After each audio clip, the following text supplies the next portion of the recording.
Mercedes Moné is not All Elite as she does not appear last night on AEW Dynamite, leading to some confusion about her future or lack thereof with All Elite Wrestling. We've got an update on that. Plus, last night, Adam Cole is back, baby. He made his return last night on AEW Dynamite. Speaking of Dynamite, we have brand new trio champions in the Elite. Bryan Danielson and MJF's feud took to the next chapter of that story. Hangman Adam Page made his in-ring return last night as he defeated Jon Moxley. Hollywood actors appeared on Dynamite last night in California. FTR have been written off television for the next several months. A former Impact Wrestling star makes his AEW debut last night, and we have an update on the date and location for Ring of Honor Supercard of Honor.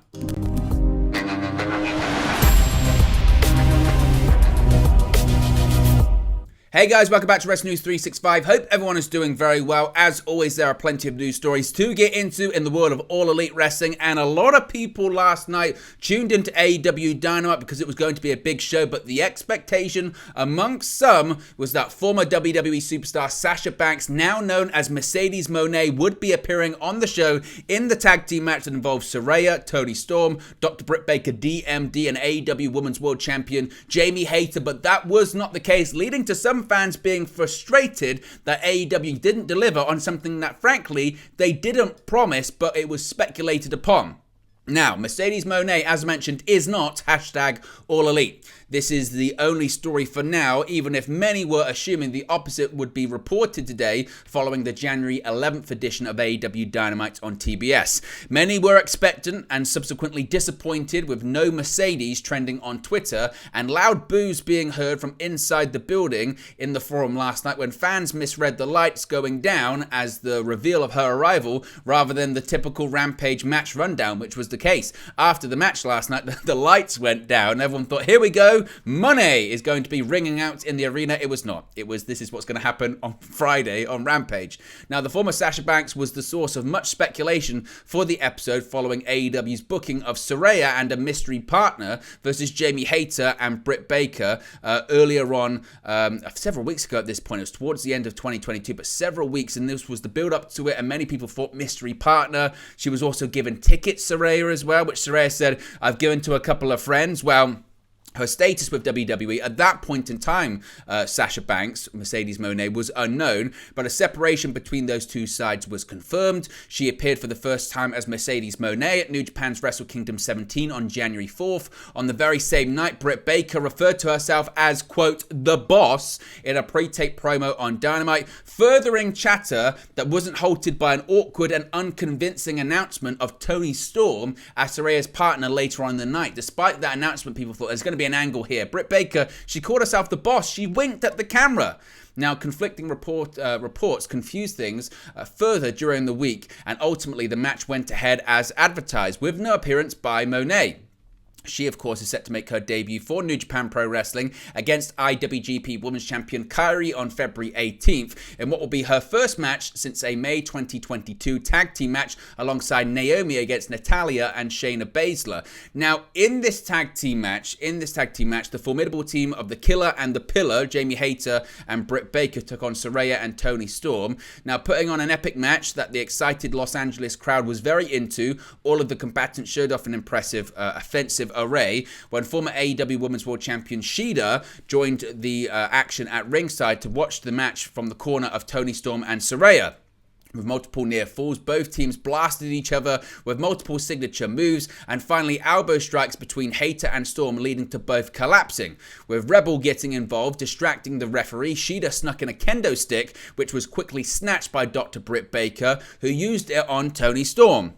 With a stunned Shida looking on, the champ hit her Haterade finish to pick up the pinfall victory, and that was it, leading to a lot of people going, where's Mercedes? Now, in fairness and in defense of AEW, Mercedes Moné was never advertised for the show. There was never a confirmation that she was going to be appearing. There was speculation, and I think you have to, in fairness, give credit, even though people don't like to Dave Meltzer. Last week, he said he did report that Mercedes Moné was not going to be in LA for the show, and that AEW had realized they were kind of screwed because the expectation was that Mercedes was going to be there, and everyone in the company, or those that mattered, knew that she was not going to be there, and that was the case last night. Now, this gets back into this point of fans working themselves into a situation, assuming something's going to happen when it was never advertised. But what I would say is AEW really did not help themselves, unless at one point there was a feeling that Mercedes Moné was going to be appearing at the show. Why they set up this match in the way they did, I have no idea. To me, and more details will come out eventually, I'm sure, but to me it feels like they couldn't come to terms, or to me it feels like they just couldn't get that deal done, even though there was an expectation that they would get the deal done. I don't know. Why would you set it up as a mystery partner, if only for it to be revealed as Toni Storm, a partner that was on the roster and, again, was kind of expected anyway? Why would you have Britt Baker say, I'm the boss, and wink to the camera unless you were planting seeds? It's bizarre, and I just feel like, why would have Tony Khan signed off on that? It's a pre-tape as well. It's not as if it was live and Britt Baker just said it flippantly and everyone went, it was a pre-tape. It was approved. It was looked at. They could have said, no, don't say that. Do it again. But as an implication of she's not going to come in. So I think this was a situation of AEW handling this really badly. Whilst they didn't explicitly announce it, there was an expectation that it feels like AEW fed into, and that doesn't feel right. So again, she wasn't explicitly advertised, but at the same time, they could have and should have handled this way better. Now, it's not to say Mercedes Moné won't come into AEW, but she didn't last night, and people were expecting it, and they were disappointed. You could hear the reaction from the crowd, and it took away from what was a really good match between all four competitors. So that's the situation right now. Clearly, they're sort of building towards, I think, sort of people that are AEW originals versus people that have come in, and maybe that is where we'll end up getting Mercedes Moné to come in. I mean, there is a possibility, because remember, they did the whole tickets thing. Here's some tickets to the forum. And Saraya says, I gave those tickets to friends. Well, I guess they're friends that aren't wrestlers because we never saw them. What about the tickets thing? It's again, another situation of AEW, they could have and should have handled this way better. Now, they could be building in the future to Britt Baker, Jamie Hayter, Shida, and Rebel versus Saraya, Toni Storm, and two other outsiders, that being Mercedes Moné and Naomi, or Trinity Fatu, whatever you want to call her. That's a possibility, but again, should have been handled way better. Now, one return we did get last night is Adam Cole, baby, with Tony Schiavone in the ring. He announced that someone was joining him, and the crowd was shocked to hear Adam Cole's theme music hit. According to Excalibur on commentary, the moment was a, quote, genuine surprise, with the call sheet just saying, quote, TBD. Taking the mic in the ring, Adam Cole revealed that he had a bit of good news, bad news announcement, with the crowd immediately fearing the worst, thinking, are we going to get a retirement? With Cole first describing that suffering 2 back-to-back serious head injuries and seeing doctors multiple times a week, dizzy spells, and even car sickness to the point of vomiting, he painted an emotional picture, describing the anxiety he felt waking up in the middle of the night, pacing and feeling afraid because he didn't know what was happening to him, expressing gratitude to the fans for their support during his time away. Cole expressed genuine emotion, getting choked up during his thank you to the fans in attendance. He said, quote, and now for the bad news. The bad news is not for me. The bad news is for the AEW locker room, because Adam Cole is back. I'm not going anywhere. My career was over. I thought for sure I was finished. Instead, I stand before you today saying, no way, I ain't done yet, because I have been one of the best damn pro wrestlers on the planet for 15 years, and I will not stop. I will not stop until I am the very best. I have accomplished a lot of amazing things in AEW, but let's get real. Adam Cole hasn't even scratched the surface of what he's capable of. Adam Cole is back, baby. Yes. Great to see Adam Cole back last night. There was, for a while, a lot of concern about his health, about his status. As he mentioned, he suffered 2 back-to-back serious head injuries, hasn't wrestled since the June Forbidden Door pay-per-view over 6 months ago, but Adam Cole is now back, and it's fantastic to see. So, welcome back, Adam Cole. Last night, we saw new champions crowned. The Elite are now 2-time AEW World Trios champions. With the AEW Trios Championships suspended above the ring, Kenny Omega came complete with his own recently won IWGP United States Heavyweight Championship on his ring entrance.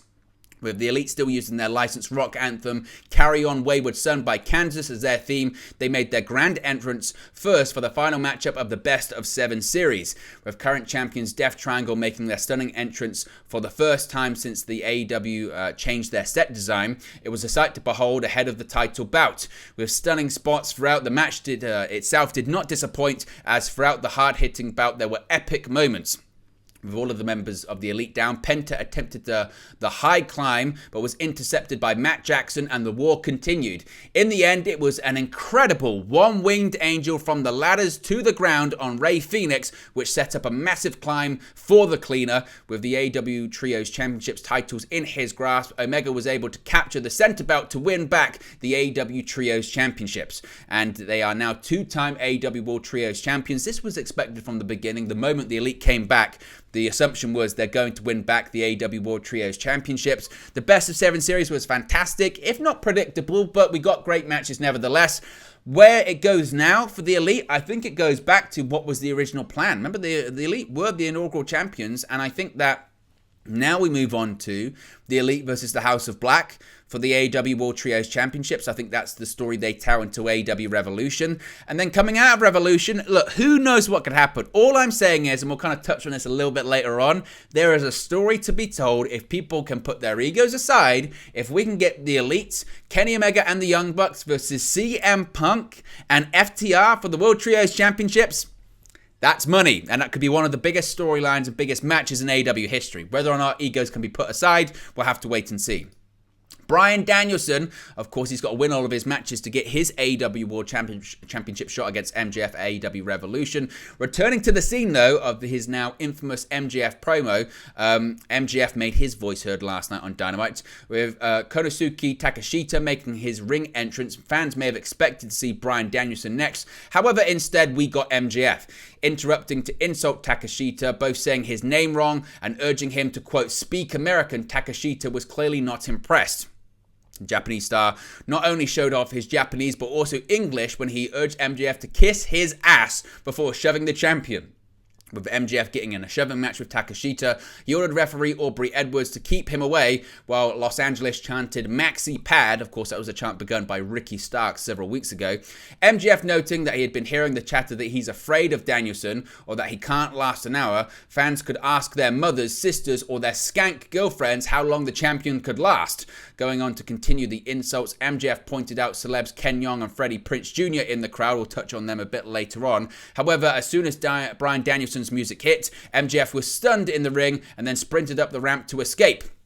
The champion may have fled ringside, but was spotted by AEW television cameras still watching the match backstage. Of course, Bryan Danielson did win what was an absolutely, I must be said, fantastic match last night. Takeshita really is a star. There are really big plans for him in AEW, and you can see why. So Bryan Danielson, he's going to win all of these matches, building up to that match against MJF at Revolution, that 60-minute Iron Man match for the AEW World Championship. MJF's going to win that match, but certainly it's going to be an absolute classic. And again, this was an absolutely fantastic match last night. The promo I wasn't a fan of. I get that MJF's this insult champion, but it wasn't, I didn't think it was his best work, certainly.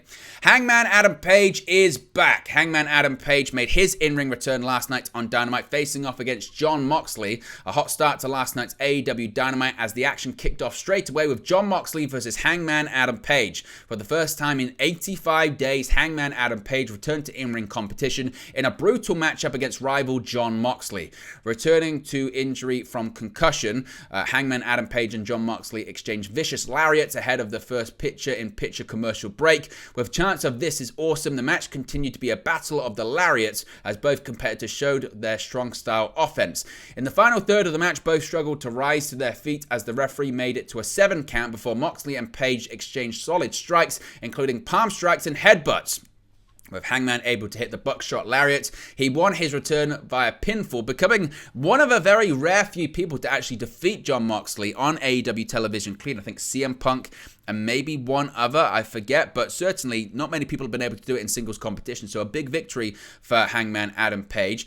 But this is quite interesting because they actually did a bit of an angle after the match as well.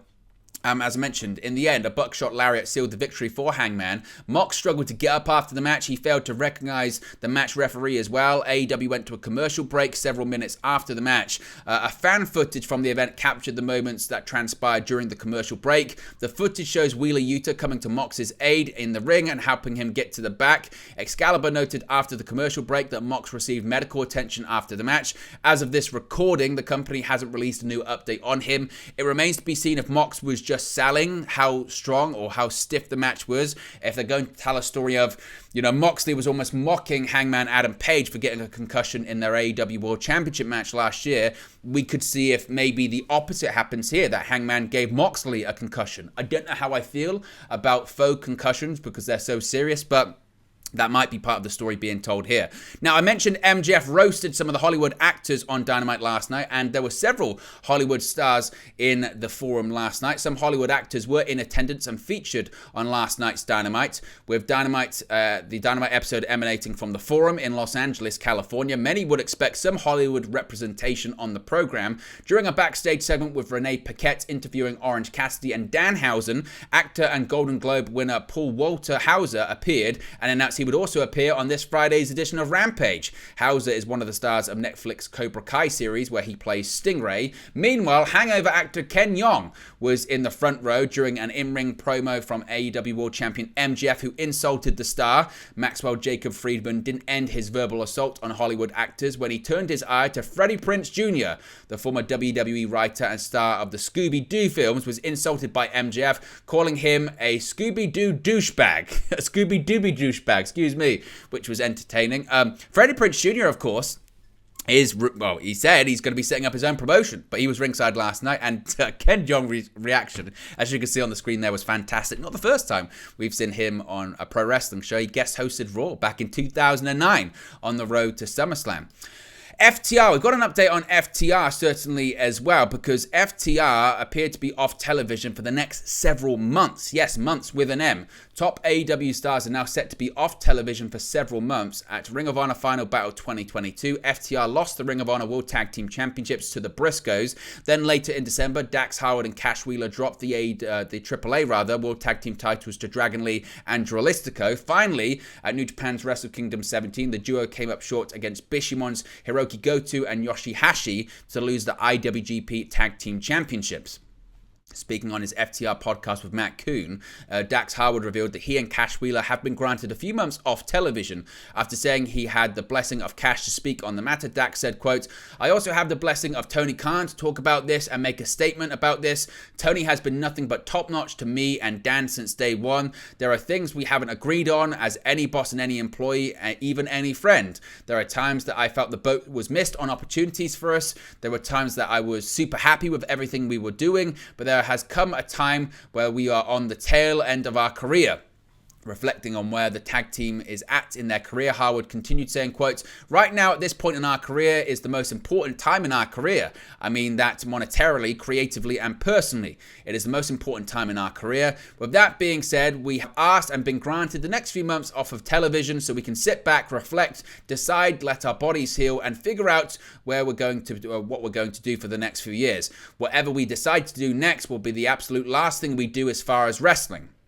Dax concluded by stating that they are going to make a decision on their future by April, which is when their contract with AEW will expire. He said, quote, "By April, we will have an answer. I have to take my health, my family, my creativity, and I have to take my personal life all in consideration about what we're going to do next. I know what I want to do, but whatever we do, I just want to be respected. I feel we have done something so special in 2022, and most of that is in part to our fans. We deserve to continue to build our legacy for ourselves, but we also owe it to the fans to build on that legacy because they made us the past year.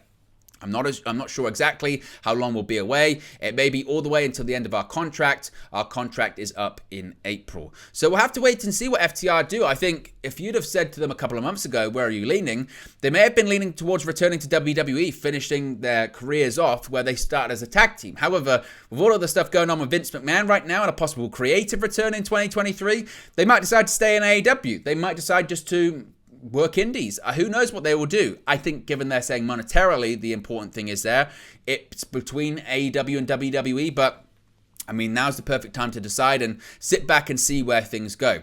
A bit of a spoiler here, so if you don't want to be spoiled, you can skip forward a few minutes here. But a former Impact Wrestling star has made his AEW debut. Let's have a look at it. It's Willie Mack, former Impact Wrestling X Division champion. In May of last year, Willie Mack announced his departure from Impact Wrestling after 4 years with the company. The former X Division champion has stayed active on the independent scene, as well as making regular appearances for AAA in Mexico. At last night's AEW Dynamite taping at the LA Forum, Forum, Willie Mack made his debut for All Elite Wrestling in a match against Brian Cage for AEW Dark Elevation. Mack is based out of South Central Los Angeles, California, so it remains to be seen if AEW was just using him since he's local, or if this was a tryout match for the former Impact star. We'll have to wait and see. I'm a big fan of Willie Mack. I think the way he moves in the ring for a big guy is tremendous. Whether or not it will lead to anything, we'll have to wait and see. Finally, we have a date for Ring of Honor Supercard of Honor. Of course, this was the show last year that marked the first show of the Tony Khan era, even though it kind of was half old Ring of Honor regime, half new regime. Nevertheless, the date and location for Ring of Honor Supercard of Honor 2023 has been announced. In March of last year, AEW President and CEO Tony Khan announced that he had bought Ring of Honor. Since then, the promotion has run 3 successful shows with Supercard of Honor 2022, Death Before Dishonor, and Final Battle. During last night's AEW Dynamite taping at the LA Forum, the company announced that Ring of Honor Supercard of Honor 2023 will take place in Los Angeles, California on March 31st. The event will take place in conjunction with WWE WrestleMania 39 weekend in Los Angeles. Supercard of Honor will be held in California for the first time since 2015, when Ring of Honor ran the 9th edition of the event in Redwood City, California during WrestleMania 31 weekend. Of course, this was something that Tony Khan said he didn't want to do initially. However, after the success that he had seen with Supercard of Honor last year, it makes sense for them to do it again. By that point, will we have Ring of Honor weekly television on Honor Club? We'll have to wait and see. Maybe that's the starting point for it. I'm not sure. But certainly, if you're in LA, and you might be, a lot of people will be for WrestleMania weekend, you can go check out a Tony Khan Ring of Honor show. So there you go, guys. That's the latest AEW news for you. Be sure to smash a like on the like button. Be sure to subscribe, bottom right-hand corner. Let me know your thoughts on today's AEW news stories in the comment section below. And I'll speak to you again very, very soon. Hey guys, thank you for watching, listening, streaming, or however you come across this video today. Be sure to click on the video on the right there to watch our next video, or click the bottom there to subscribe, or the bottom right hand corner. Thank you very much, and I'll speak to you again very soon.